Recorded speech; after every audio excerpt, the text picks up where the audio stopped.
Il avait tout quitté pour venir s'installer avec sa compagne à Baltimore dans le Maryland. Ray Rivera, 32 ans, disparaît le 16 mai 2006. 8 jours plus tard, son corps est retrouvé au pied de l'hôtel Belvedere à Baltimore dans une salle de conférence. Il semble qu'il ait fait une chute et traversé la toiture du bâtiment inférieur. L'enquête conclut alors à un suicide.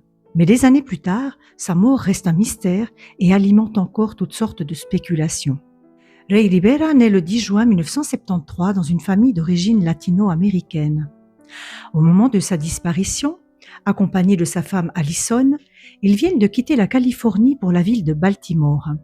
Un ami de longue date, éditeur, lui a proposé un emploi en tant qu'auteur et vidéaste pour une société d'investissement.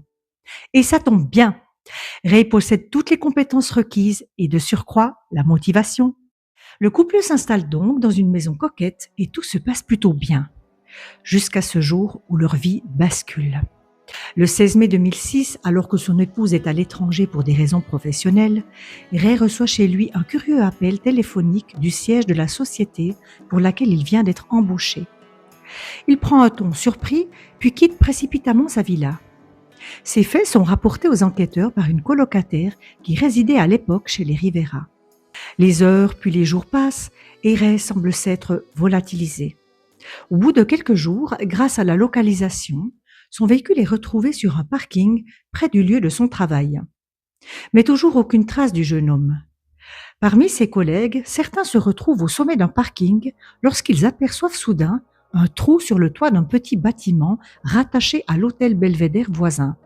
Ils font immédiatement appel à la police qui découvre dans cette annexe, sur le sol, le corps en partie décomposé de Ray Rivera. On émet alors l'hypothèse que Ray se serait jeté du haut du toit de l'hôtel, haut d'environ 57 mètres, puis aurait traversé le toit de l'appendice situé plus bas pendant sa chute. Mais plusieurs détails ne collent pas. Le lieu de l'impact, par exemple, qui ne correspondrait pas à une chute du haut du bâtiment. Le fait qu'il portait des tongs également, et n'aurait que difficilement pu courir sur le toit pour se jeter dans le vide. Autre détail, ses lunettes et son téléphone ont été retrouvés pratiquement intacts sur le toit de l'appendice, près du trou, comme si une main mystérieuse les y avait déposés. Les circonstances de ce drame restent obscures, à tel point que le médecin légiste a qualifié la cause du décès de Ray Rivera d'indéterminée. Que s'est-il passé à l'hôtel Belvedere ce mois de mai 2006 ? C'est notre exploration du jour et c'est juste après ça.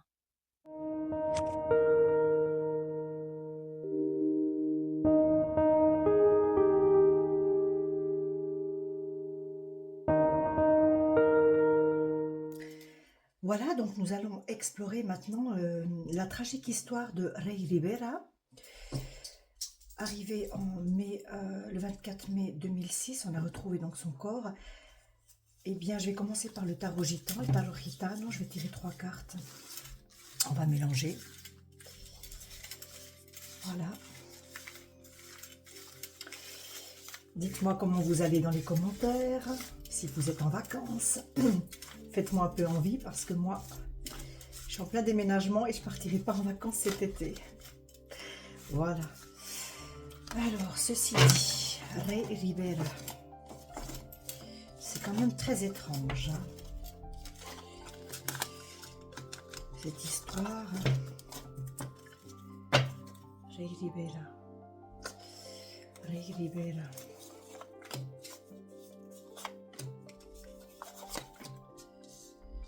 Alors, qu'est-ce qu'on a ici derrière? Les oiseaux. Parti vers un autre monde, oui. Ok. Sous une belle lumière. Il a pu avoir d'autres personnes aussi mortes dans des circonstances curieuses. En lien avec ça, je sais pas. Peut-être. Le cœur à l'envers. Bon. Avec ce tarot, je dois pas tenir compte de ça. Ok, ouais. D'accord, alors on nous montre le cœur, l'amour. L'amour qui était présent dans sa vie à ce moment-là, oui. Effectivement, il était en couple. Ça semblait bien aller. Avec le cavalier ici qui arrive, un peu triomphant comme ça. on nous parle plutôt de quelqu'un qui s'est trouvé sur sa route, hein, qui est venu à sa rencontre de manière, pour moi, c'est ce que ça me fait penser à ça, de manière un peu brutale comme ça. Ça peut nous parler d'une attaque vis-à-vis de lui, oui. En lien peut-être avec certaines alliances, ou justement pas d'alliance, je sais pas trop quoi dire. Donc on continue. J'ai changé un peu l'angle de vue de ma caméra, de mon appareil.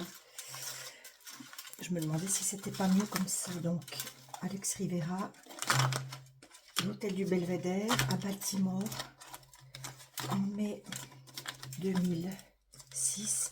Pourquoi s'est-il rendu là-bas? Pourquoi s'est-il rendu là-bas? Alors,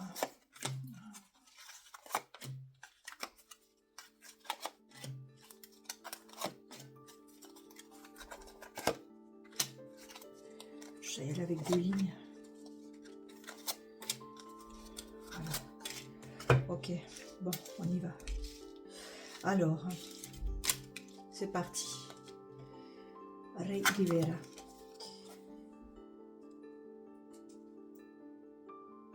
Il n'était pas en sécurité à ce moment-là. Dans son être. Ok. Il aurait eu besoin d'aide, de secours qui ne sont pas arrivés dans cette situation. Il aurait fallu se méfier. Donc, il est allé, si vous voulez, il est arrivé là-bas sur place de manière très innocente, bienveillante, tout. Voilà.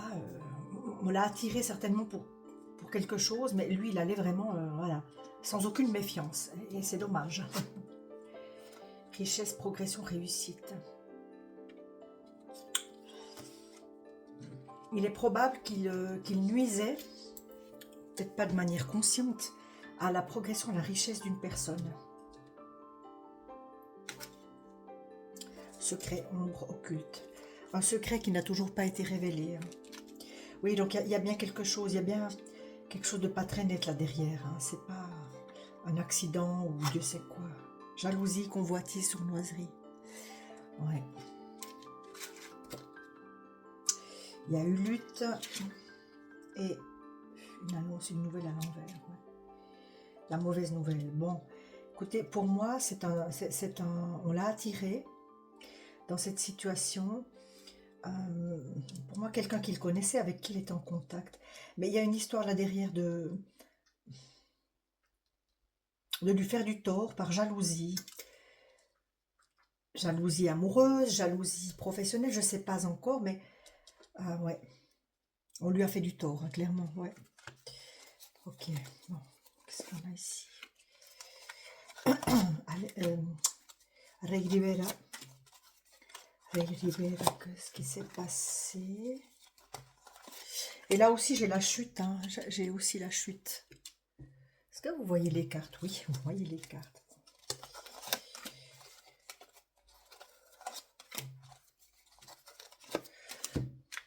Voyons voir ici. Difficulté, épreuve, un obstacle. Peut-être était-il en passe de renverser un obstacle. Ou... Oui, et avec cette carte, on peut me dire qu'il avait su braver une certaine difficulté. Il était parvenu à un point. Avait-il fait une découverte? C'est aussi possible. Hein. On verra si on a la carte de la découverte plus tard. Hein. Inspiration, divination, innovation. Quelque chose de nouveau se mettait en place. Je pense plutôt au niveau professionnel.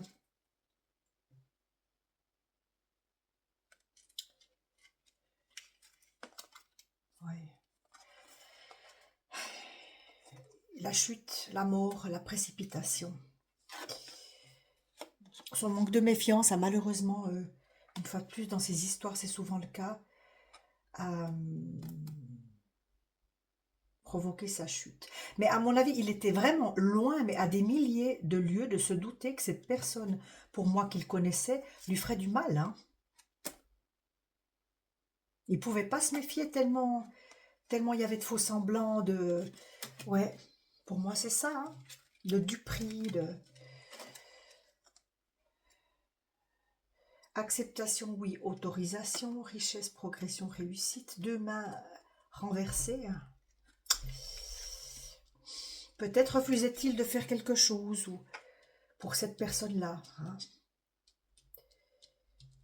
Peut-être a-t-il refusé de jouer un rôle. Et il est devenu gênant.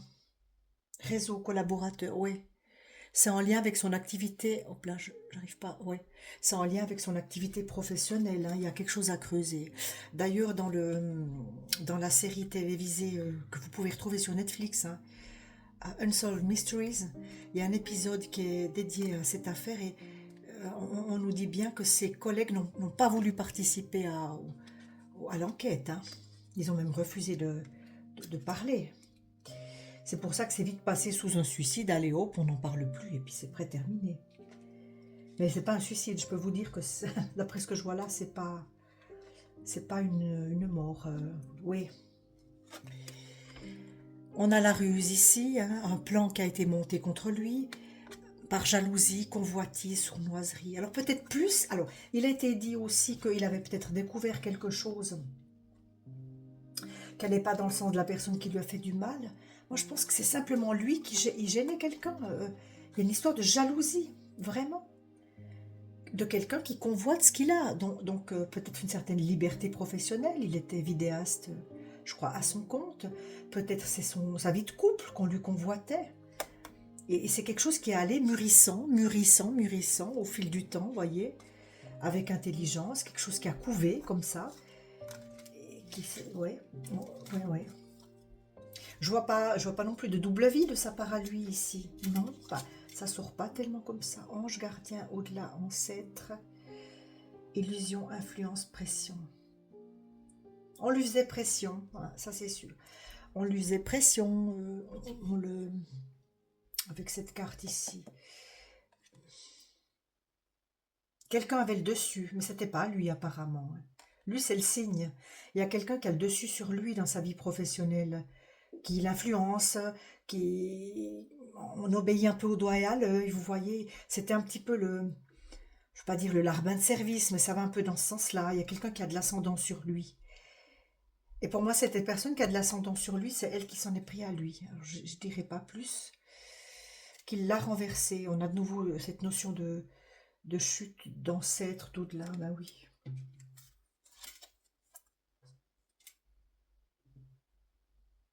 Pour l'instant, l'enquête, elle est toujours bloquée, même des années après.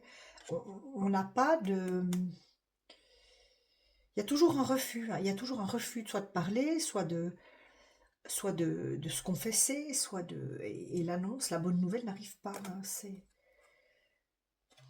compliqué. Ok, c'est un peu de nouveau le foutoir. Bon. Je vais rajouter une petite ligne en bas. Je n'ai pas eu le traquenard pour l'instant. Il y avait des intérêts financiers hein, ici quand même. Confiance, foi, espérance. On a sa compagne.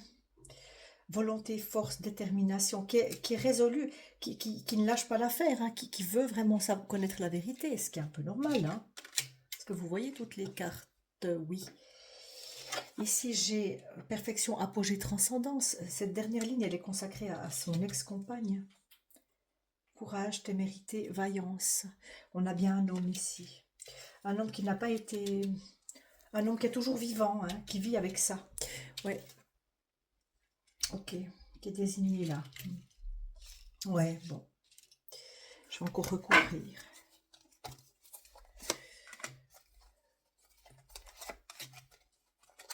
J'en saurais peut-être pas plus que ça, mais finalement... Alors, clé, solution, énigme. Ouais, on veut trouver la clé. En cherchant bien, cette femme, sa compagne, pourrait retrouver certains indices peut-être. Certains indices dont elle n'a pas du tout... je pense qu'elle a remué en long et en large pendant toutes ces années hein, déjà, cette situation, mais qu'elle n'a peut-être pas encore trouvé. Elle pourrait peut-être réussir à faire parler la bonne personne. prudence, l'intuition, la vigilance.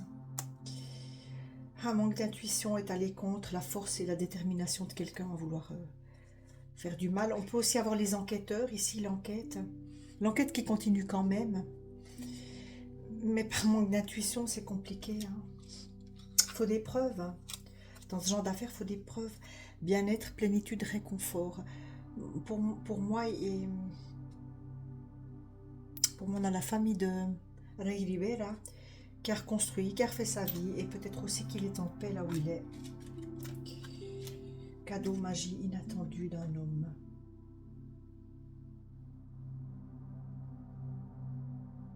L'homme qui s'en est pris à lui, qu'il connaissait, moi j'en démords pas, l'homme qu'il connaissait lui avait téléphoné avant pour en l'amadouant avec quelque chose d'extraordinaire, voyez, un cadeau, quelque chose de fantastique. Ok, bon. Voilà, donc pour moi, il y a quelque chose d'intentionnel. Pour moi, c'est quelqu'un qu'il connaissait dans le milieu professionnel. Faut pas chercher très très loin. C'est pas une mafia, c'est pas un grand réseau. C'est au niveau professionnel que ça s'est joué. Et on lui a fait du tort sciemment. Voilà. Alors, je sais pas sûr non plus qu'on ait la clé de l'énigme un jour. Je vais prendre le petit oracle messager aussi. Je ne vais pas vous dire qu'on va trouver. Faut des aveux, faut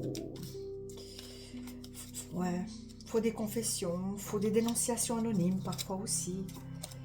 Ça peut prendre des années, ça. C'est pour ça que je vous dis que je vois pas forcément une amélioration.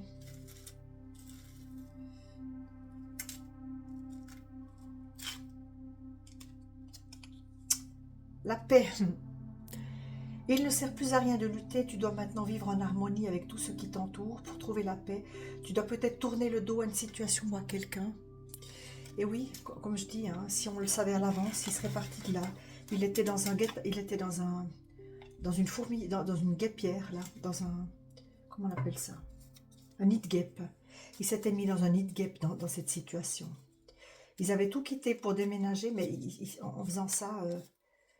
il s'est mis dans une nid de guêpe. Moi, j'ai une petite idée sur la personne qui s'en est pris à lui. J'ai une petite idée. Pour moi, c'est quelqu'un qu'il connaissait depuis longtemps. Voilà. J'en dirai pas plus. Qu'il connaissait depuis très longtemps. Si vous voulez savoir, eh bien vous allez voir la série. Si vous avez Netflix. Qu'est-ce que j'ai ici? La mission de vie. Tu as traversé des étapes dans cette vie et dans les anciennes qui te démarquent des autres. Ton âme capte des dimensions plus profondes que la moyenne. Rassure-toi, tu n'es pas seul. De plus en plus de vieilles âmes arrivent sur Terre pour un changement de conscience. Tu es là, c'est pour une raison bien précise. Si tu ne connais pas encore ta mission d'âme, tu peux te connecter à tes guides afin de leur demander de te mettre sur la voie. Ouais, peut-être que ça a lieu dans le cadre d'une mission professionnelle ou quelque chose qui a... Ouais, aussi. Bon, voilà. Écoutez... J'en dirai pas plus. Voilà, on va choisir une porte. Je vais essayer de me connecter au monde invisible. Et je ferme les yeux et je choisis une porte pour Rey Rivera. C'est celle-ci. Le chant de Jude. Un rappel pour les situations les plus désespérées. On peut trouver la paix dans les endroits les plus inattendus. On peut trouver la paix dans les endroits les plus inattendus. Ok, bon. Trouver la paix, trouver la mort. Il ne s'y attendait pas du tout. Il a vraiment été... Il n'aurait pas pu faire fonctionner son instinct. Tellement il a été trompé, mais de fou. Voilà. Eh bien, je vous remercie d'avoir suivi cette nouvelle exploration. Bienvenue à vous si vous êtes nouvel abonné. Merci toujours de me suivre. Merci de commenter. Vos commentaires sont vraiment toujours les bienvenus. Voilà, on va voir vers quoi on va se diriger la prochaine fois. C'est encore nébuleux. Et puis, je vous souhaite toujours un bel été. Prenez soin de vous. Prenez soin de ceux que vous aimez. À bientôt.